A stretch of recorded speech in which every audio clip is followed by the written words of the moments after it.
नमस्कार दोस्तों, स्वागत है आप सभी का हमारे यूट्यूब चैनल योजना ऑनलाइन फॉर यू पर। दोस्तों, एक बार फिर आपके सामने एक महत्वपूर्ण जानकारी लेकर हाजिर हो चुके हैं। सरकार की तरफ से ई श्रम कार्ड वालों को बड़ी खुशखबरी दी जा रही है, बड़ी सौगात दी जा रही है। दोस्तों, जैसे कि आप सभी को पता है कि पहली किस्त और दूसरी किस्त सरकार द्वारा ट्रांसफ़र कर दी गई थी और अब तीसरी व चौथी किस्त सरकार 31 मार्च को देने जा रही है।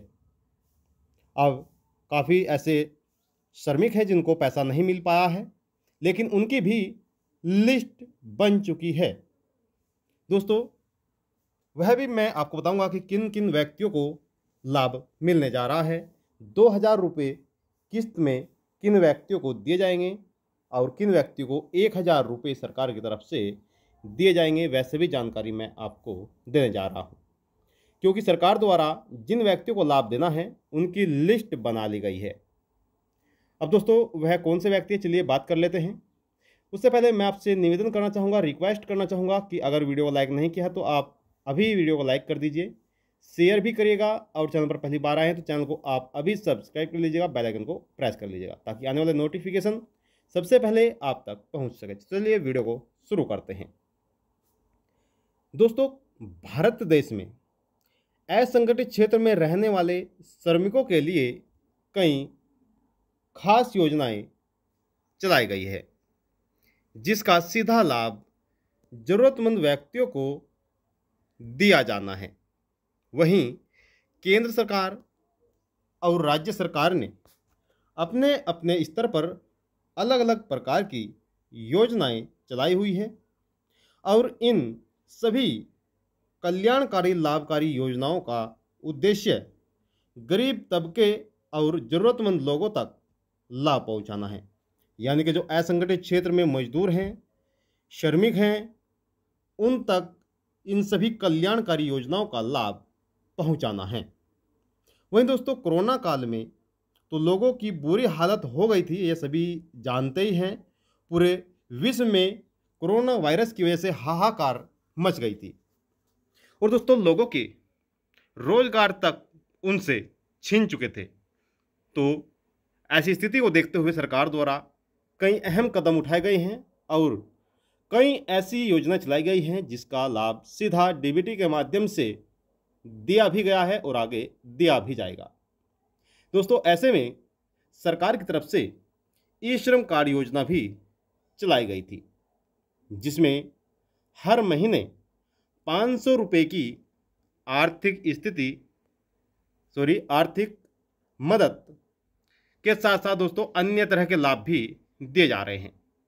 अब बहुत से व्यक्ति ऐसे हैं कि उनको केवल इतना ही मालूम है कि ई श्रम कार्ड से 500 रुपये ही प्राप्त हो सकते हैं, लेकिन अगर पूर्ण रूप से देखा जाए तो दोस्तों, ई श्रम कार्ड जिन व्यक्तियों के पास है वह 18 बड़ी योजनाओं का लाभ ले सकते हैं। दोस्तों, इन 18 योजनाओं में आपकी आवास योजना भी है, बेटियों की शादी के लिए योजना भी है, बच्चों की पढ़ाई के लिए भी है, पेंशन के लिए भी है और भी कई बड़ी योजनाएं चलाई गई हैं जिसका लाभ सीधा श्रमिकों को दिया जाता है। लेकिन दोस्तों, देखा जा रहा है कुछ लोग के बैंक खाते में किस्त के पैसे नहीं आ रहे हैं।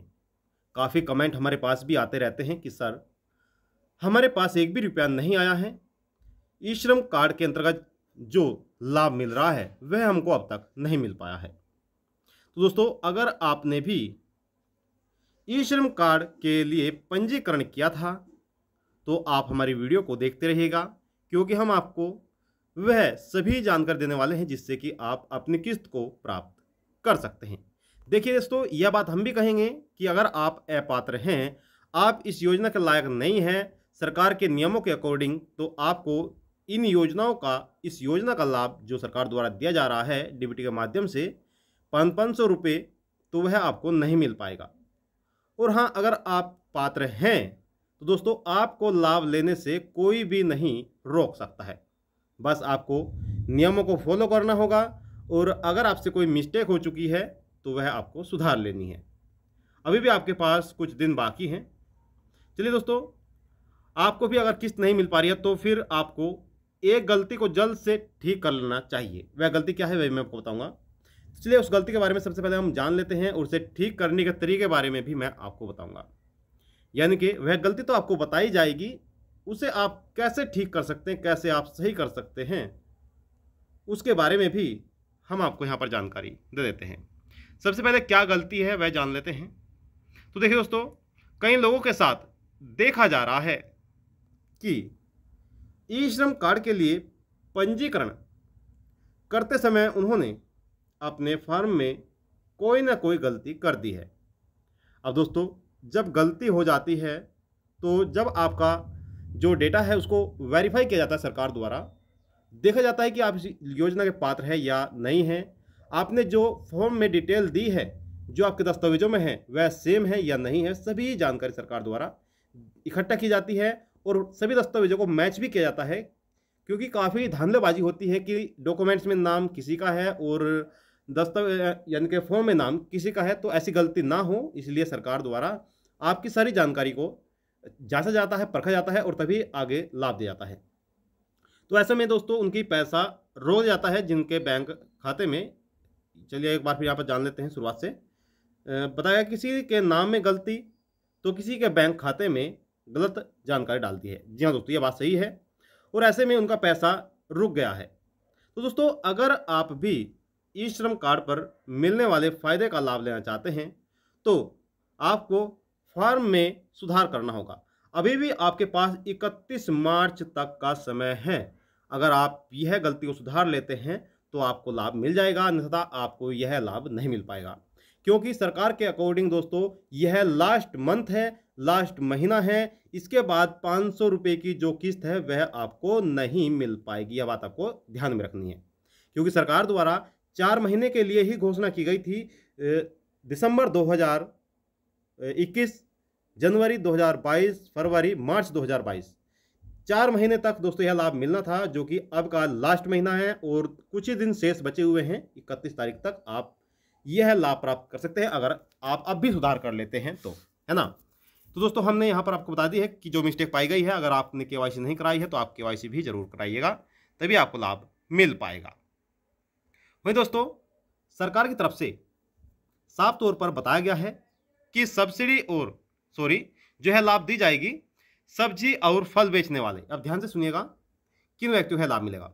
सब्जी और फल बेचने वाले व्यक्ति को यह लाभ मिलेगा, जो प्रवासी हैं, मजदूर हैं, उनको यह लाभ मिलेगा, ईंट भट्टे पर जो मजदूर हैं उनको यह लाभ मिलेगा, मछुआरे को, नाई को, सड़क निर्माण करने वाले जो व्यक्ति होते हैं उनको लाभ मिलेगा, और सामान बेचने वाले, चाहे वो दोस्तों मनिहारा हो, सब्जी बेचने वाला हो, जो भी चीज़ें रेडी पटरी पर बेचते हैं उन सभी को यह लाभ मिलेगा, और मनरेगा जो वर्कर होते हैं उनको भी यह लाभ दिया जाएगा। साथ ही जो ऑटो चलाते हैं, रिक्शा चलाते हैं, उनको भी यह लाभ सरकार की तरफ से दिया जाएगा, और जो घर की नौकरानी होती है उनको भी यह लाभ दिया जाएगा। साथ ही जो कृषि मजदूर होते हैं, यानी कि जो खेतों में मजदूरी करते हैं, उनको भी यह लाभ दिया जाएगा। अगर दोस्तों आप इन सभी कामों में से कोई भी कार्य करते हैं तो आपको यह लाभ दिया जाएगा। और हाँ, अगर आप टैक्स पे करते हैं, आप सरकारी नौकर हैं, आपके पास बहुत ज़्यादा ज़मीन है, तो आपको यह लाभ नहीं मिल पाएगा। क्योंकि ऐसे बहुत से व्यक्ति हैं जो दोस्तों काफ़ी ज़मीन है उनके पास, सरकारी नौकर है, टैक्स पे करते हैं, उन्होंने भी ई श्रम कार्ड बनवाया हुआ है, तो दोस्तों ऐसे व्यक्तियों को सरकार की तरफ से लाभ नहीं दिया जाएगा। वहीं मैं आपको बताना चाहूँगा, सरकार ने साफ तौर पर यह भी बोल दिया है, जैसे कि आपको बताया ही है, कि अगर वह यह सभी गलतियों को सुधार लेते हैं तो उनको जल्द से जल्द दोस्तों लाभ मिल जाएगा। साथ ही जल्द से जल्द आपको केवाईसी भी करानी होगी। दोस्तों आप यहाँ पर ध्यान दीजिएगा, सभी ई श्रम कार्ड धारक जिन्होंने अपने ई श्रम कार्ड बनवाने में गलत जानकारी दर्ज कर दी है या कोई गलती हो गई है, तो उन्हें सुधार के लिए अपना आधार कार्ड, पैन कार्ड, बैंक खाता पासबुक, आधार कार्ड में जो मोबाइल नंबर लिंक है लेकर बैंक में जाना होगा और वहाँ पर अपनी बैंक की ई केवाईसी करानी होगी, है ना। ई-केवाईसी करा लीजिएगा, आपका बैंक खाता जो बंद होगा वह शुरू हो जाएगा और आपको सरकार की तरफ से सीधा लाभ 31 मार्च तक दे दिया जाएगा, क्योंकि 31 तारीख लास्ट है, फिर 31 तारीख के बाद कोई भी सरकार की तरफ से लाभ नहीं दिया जाएगा। कोई भी सवाल है तो सवाल कर सकते हैं, आप सभी के सवालों का जवाब यहाँ पर दिया जाएगा। और आपसे हम निवेदन करेंगे कि अगर आपने वीडियो को लाइक नहीं किया है तो वीडियो को लाइक कर दीजिएगा, शेयर भी करिएगा, और चैनल पर पहली बार आए हैं तो चैनल को आप जरूर सब्सक्राइब करके दोस्तों बेल आइकन को प्रेस करेगा, ताकि आने वाला नोटिफिकेशन सबसे पहले आपको मिल सके और आप सबसे पहले उसका लाभ उठा सके।